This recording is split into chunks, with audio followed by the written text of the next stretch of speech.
bien, amigos, continuamos con más aquí en Economía para Todos. Y bueno, lo cierto es que durante el fin de semana ya el INEI publicó las cifras del PBI al cierre de 2024, ¿no? Del PBI nacional peruano, por supuesto. Y bueno, creció la economía peruana 3.3%. Es una cifra que ya había adelantado. Nosotros conversamos días antes de que saliera el señor José Ariza, entonces ministro de Economía. Ya lo había comentado aquí en el programa. Martín Valencia, jefe de estudios económicos del Instituto Peruano de Economía, está con nosotros justamente para analizar esas cifras. Martín, ¿cómo estás? Bienvenido. Gracias, Valeria. 3.3% estuvo por encima, digamos, de lo que se había proyectado inicialmente o a inicios del 2024. ¿Qué sensación te da esa cifra?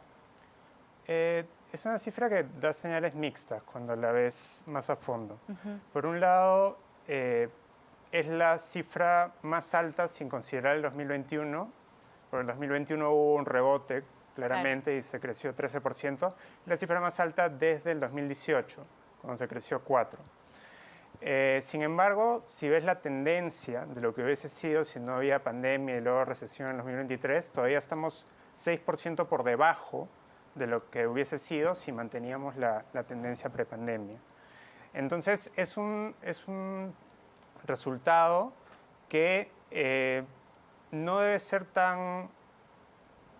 No hay que tirarle tantos fuegos artificiales. Sí. Ok. Ahora, ¿se pudo haber crecido más que ese 3.3%?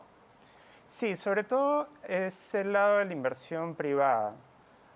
En la primera mitad del año la inversión privada creció 0, luego en el tercer trimestre creció 4. Nosotros también, aún no salen las cifras finales del cuarto trimestre, pero alrededor de 4 será también.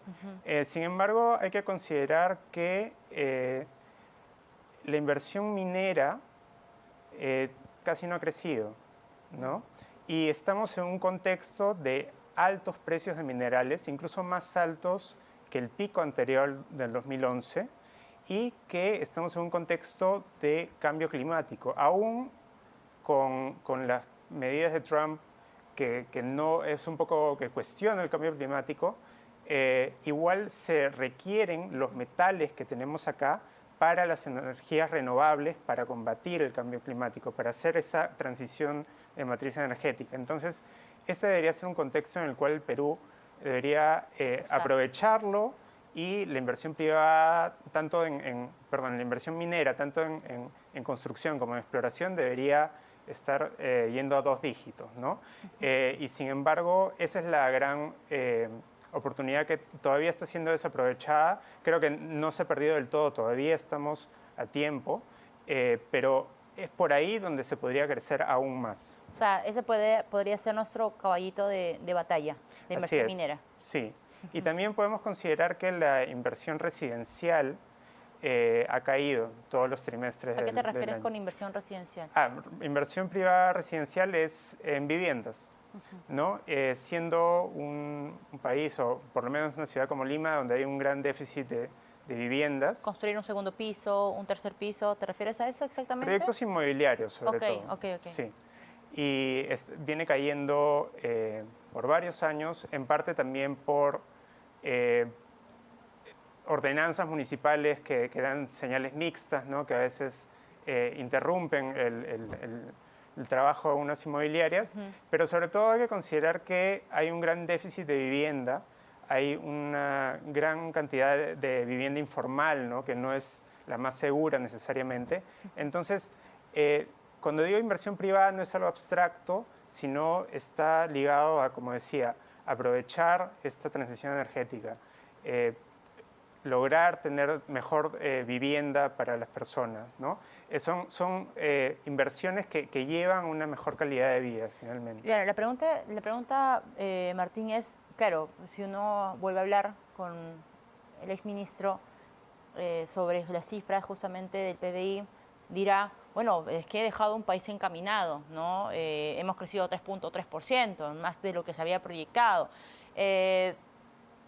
Tú irías más por el otro lado. O sea, es como, ok, hemos crecido 3.3%, pero por debajo del ritmo, digamos, con el que hubiésemos, la cifra que hubiéramos obtenido, si hubiéramos mantenido el ritmo antes de la pandemia.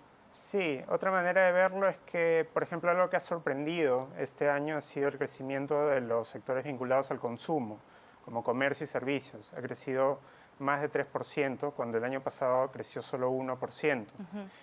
Sin embargo, antes de la pandemia, entre 2015 y 2019, crecían a 3.7%. Y ese periodo, no sé si se recuerda así, pero ese periodo 2015-2019 había un lamento de que estábamos creciendo poco. Entonces, y ahora imagínate, estamos aún por debajo de lo que era antes, ¿no? Ahora, ¿hay espacio perdón, sí. perdón que te interrumpa. Acerca del crecimiento, de lo que podría decir el ex ministro Arista, también hay un legado de un alto déficit fiscal.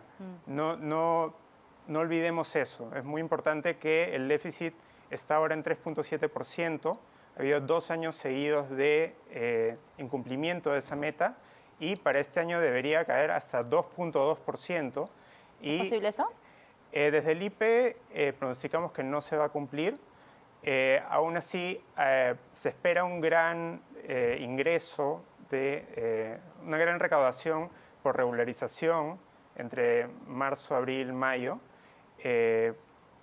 Veremos. Desde el IPE, nuestra proyección hasta ahora es que no se llegará a cumplir la meta. La meta es de 2.2%. 2.2%. El señor Salardi, el actual ministro de Economía, ¿está recibiendo a un país en condiciones como para ser encaminado en materia económica? O sea, 3.3%, tiene la tarea esta mochila pesada, que es el cumplimiento del déficit, es conversar muy cercanamente con el Congreso de la República, frenar proyectos que apunten de repente a una afectación fiscal, ¿no? ¿Cómo recibe la economía el ministro con las cifras ya dadas por el INEI? Es una economía que se ha recuperado en la recesión del 2023. Okay. Hay un buen crecimiento del empleo, porque el empleo formal ha venido creciendo en los últimos meses a tasas de alrededor de 5% en promedio. La última cifra de empleo de Lima de enero ha crecido, si no me equivoco, ha crecido 3%, pero los ingresos han crecido alrededor de 8% real, es decir, el poder adquisitivo de las personas está mejorando, ¿no? También en un contexto de inflación controlada. Claro, más bajo. Entonces, es un momento que puede ser auspicioso. Sin embargo, depende también mucho de las decisiones que se tomen a nivel del Ejecutivo y del Congreso y de esa relación. Por ejemplo, Martín, ¿qué decisiones deberían evitarse? Desde el Legislativo, como mencionaste, menos proyectos que puedan, gasto, ¿no? Sí, mayor gasto o de lo que se llama gasto tributario, que es mayores exoneraciones tributarias. Okay. De parte del Ejecutivo, algo que no se toca mucho directamente lo que es economía, pero uno de los problemas más grandes que tenemos ahora es la seguridad, mejor dicho, la inseguridad ciudadana. Y eso termina afectando la economía, ¿no?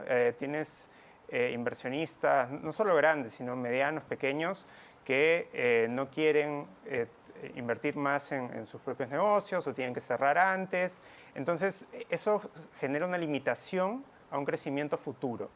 Entonces, en ese sentido, el MEF en los últimos 25 años ha tenido un papel primordial, no solo dentro de lo que es su tema, sino de alguna manera es uno de los ministerios principales, ¿no? Claro. Entonces, son buenas las señales del ministro en el sentido de que se está reuniendo con muchos gremios, stakeholders, y también es una señal de que está tratando de hacer más de lo que podría considerarse estrictamente para su cartera. Muchas veces el MEF se considera solo como Hacienda y no, tiene que ser un Ministerio de Economía que salga a promover inversiones, y parte de ello también es coordinar con otros sectores, por ejemplo en el caso de seguridad, porque eso finalmente afecta las señales que se den a los inversionistas, ¿no? Ahora, el tema, por ejemplo, es un año preelectoral. Sí.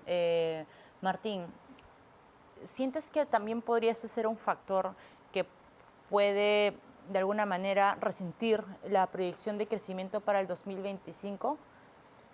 Para lo que tenemos desde el IPE es que la economía, o la inversión privada, mejor dicho, se iría acelerando hacia finales de año con este ambiente preelectoral. Segundo semestre del 2025, que más o menos es lo que Sí, apuntaba el BCR también. Más hacia el cuarto trimestre y de ahí una desaceleración aún mayor, o inclusive una caída en el 2026. Eso haría que el PBI 2025 crezca 3% Sí. y 2026 tenemos una proyección de 2.3% debido a esa desaceleración de la demanda interna. Claro, ahora, es común ver una economía un poco más retraída, quizá hacia fines, o sea, mientras más nos acercamos a las elecciones presidenciales. ¿Cómo se puede, digamos, tratar de driblear una cosa así? Porque ya tienes este factor que normalmente se suele repetir, ¿no? Pasó con Castillo a la presidencia y meses previos, la segunda vuelta, etcétera. Pero ¿cuál debería ser tu carta bajo la mesa o tu carta bajo la manga para no tratar de que esa cifra se sienta? Sí, ahí es importante grandes proyectos de inversión privada. ¿Y qué ocurre cuando son grandes? Son proyectos que sabes que van a ser multianuales, ¿no?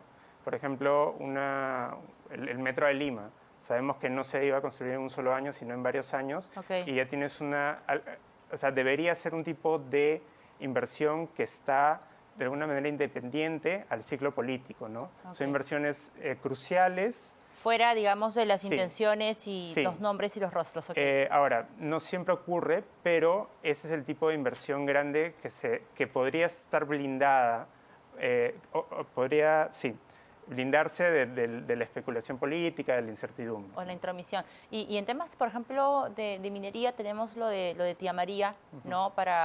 Esperemos que para este año. ¿Ves de repente alguna otra, no sé si ampliación, no sé si nuevo proyecto, como lo fue Quellaveco en su momento? Porque hablaste al inicio de la entrevista del tema de la exploración y en algunas semanas se realiza PDAC en Canadá. Es un buen momento, es un buen espacio, digamos, para atraer inversión.